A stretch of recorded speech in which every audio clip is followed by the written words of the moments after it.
Good day, everyone. Today we are going to discuss the last branch of the diverticular agitation, and it is related to the DIC, disseminated intravascular coagulation. They are going to give you a stem, actually it's a sub-stem of the station, and they are going to tell you that that patient on coagulation profile has low PT, low PTT, and he has low fibrinogen and low platelets. What is your interpretation? And you are going to answer in one word, DIC, or disseminated intravascular coagulation. We are going to move to the second question. The questions of this branch are 7. So the second question is, they are going to ask you about the pathophysiology of the DIC. So you're going to mention that there are certain steps that should happen, and according to those steps, the pathology will occur. So the first step is that there is a pathological activation of the coagulation system. Okay, so because of this point, there will be a sort of diffuse thrombus formation in the whole circulation, and this thrombus formation will occlude the end vessels, and occlusion of the end vessels will lead usually to organ failure. Because of this thrombus formation, there will be consumption of the coagulation factors, and this consumption is going to lead to bleeding tendency, and the mucous membranes and other parts of the body will start to bleed because of the absence of the coagulation factors. The third question is going to be, they're going to ask you what is the D-dimer, and why does it get raised? Why does it increase during the DIC? And your answer is going to be the D-dimer is a byproduct of the breakdown of the fibrin. Okay, it occurs because, or it's produced because of the breakdown of fibrin. Why does it increase in the DIC? Because of the activation of the fibrinolytic system. So the fourth question is going to be, they are going to ask you about the fibrinolytic system. Describe the fibrinolytic system. It is very simple. Okay, so you are going to mention that the plasminogen is going to be activated to plasmin by plasminogen activating factors, okay, or activators. So plasminogen activated to plasmin. Plasmin is going to break fibrin to D-dimer. That's it. Plasminogen activated to plasmin. Plasmin breaks fibrin to D-dimer. The fifth question in this station is going to be, how are you going to manage this patient?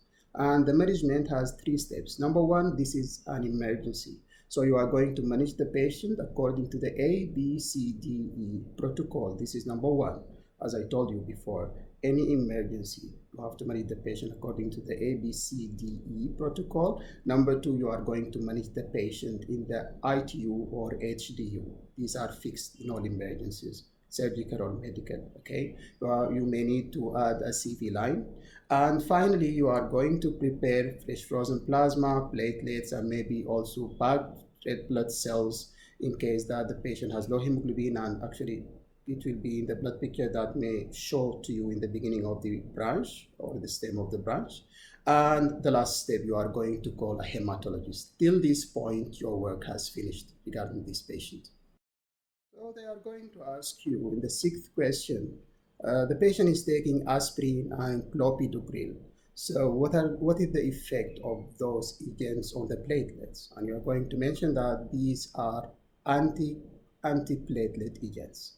Okay, both of them are antiplatelet agents. What happens in this situation when you take these medications? What happens is that the number of platelets is same, but the platelets are dysfunctional. They do not work.